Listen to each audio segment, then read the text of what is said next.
Folks, I gave it a try. I gave it a try to watch these movies in okay quality. I really, really wanted to see what it's like to watch these, okay? Now, this is a Too Cool for School collection, 12 movies, alright? You got Malibu Beach, Weekend Pass, My Tutor, My Chauffeur, Jocks, Tomboy, Beach Girls, Coach, Hunk, Van, Pom Pom Girls, and Cave Girl. Alright? I should realize Mill Creek Entertainment put out a freaking lousy package of this. I'm not blaming the quality of the movies. I'm blaming the less than quality VHS massive compression, and I am also blaming the intense NDR dynamic range compression. Excuse me, because I watched Cave Girl: In Search of the Perfect Woman. A bumbling anthropology student accidentally travels back in time 25,000 years and meets his dream woman, beautiful Cave Girl. But Chewie quickly makes it clear that he must use all his modern-day wiles if he is to win her love. 81 Minutes, and also Coach from 1978.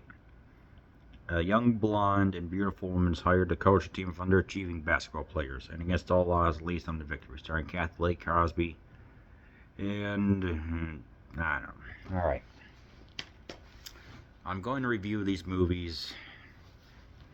Cave Girl, you get the bumbling dweeb, and he gets transported back in the past, and they're the most, I don't know why. He has the stereotypical 1980s bullies, making fun of him, pouring milk over him, whatever. So he gets transported back to the past, and what we get is actually a nice,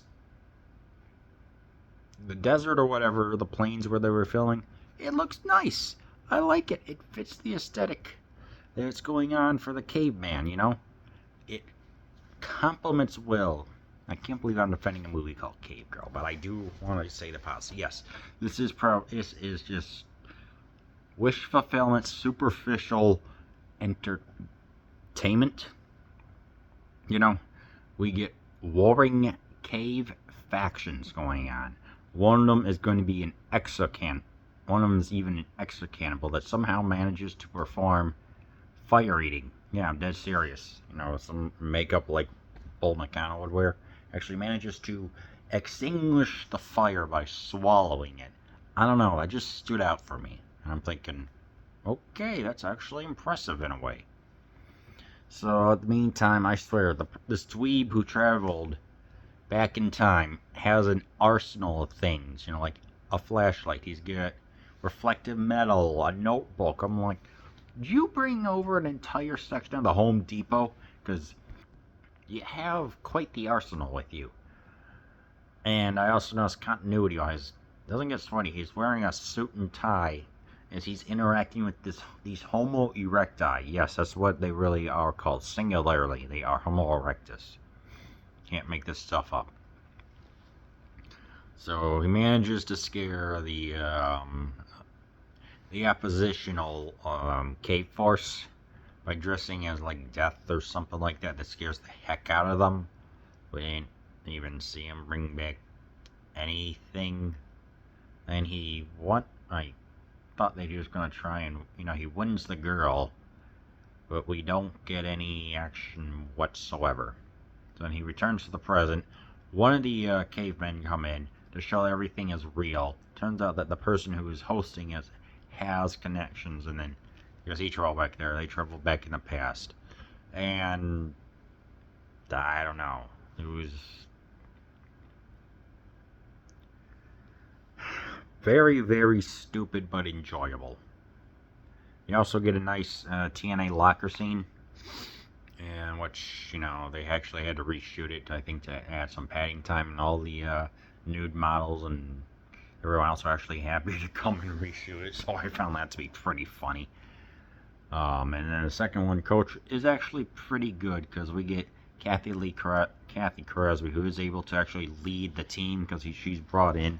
Her first name is Randy. What? Randaline is her full name. to think, like, hey, we were expecting a male, but then she comes in as a female coach. Say, okay, you're hired, but if they lose one game, you're fired. And she manages to take the entire team up to the finals, and they win. All the meanwhile, she has relationships with one of the students, which I know this is satire. It's not satire. It's a don't take it seriously movie because it's, well, a piece of fiction. And for what it is worth, it was pretty groundbreaking for its time to be able to have a female lead like that. And to this day, that Kathy Lee Crosby is a-okay with her nude scenes. It's freed up on the trivia on the IMDb. And, nowadays she still talks about saying, hey, yeah, it was actually pretty cool. It's a piece of fiction.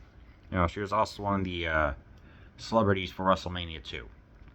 So, yeah, I mean, I like the idea of it. I like the way how, she motivates them rather to manage to break all the stereotypes, even with her running track and being like, okay, I like it. It's superficial entertainment, but at the same time, it did break some barriers, so I will give it points for that. But oh my god, the sound was so bad. I had to turn up to 16 or 17 just to watch it. Ugh.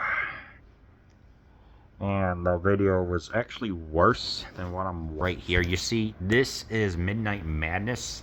You can tell at least it's okay, but it just the compressed the crap DVD. Okay, it's also airing. These are probably airing on like Tubi or Pluto TV. So I will give these a watch, but as of right now, despite this looking promising, this may actually be the worst DVD set that I got. And no, I am not blaming the library for this. They just accepted, this is a donation. Whatever. This is just it's just compressed to crap. If it had subtitles, I would not have complained, but this is the second to worst DVD that I've ever seen. The first one, of course, being that Christopher Lee one from last year. Holy cow, that was bad. But yeah, just watch the movies, avoid this.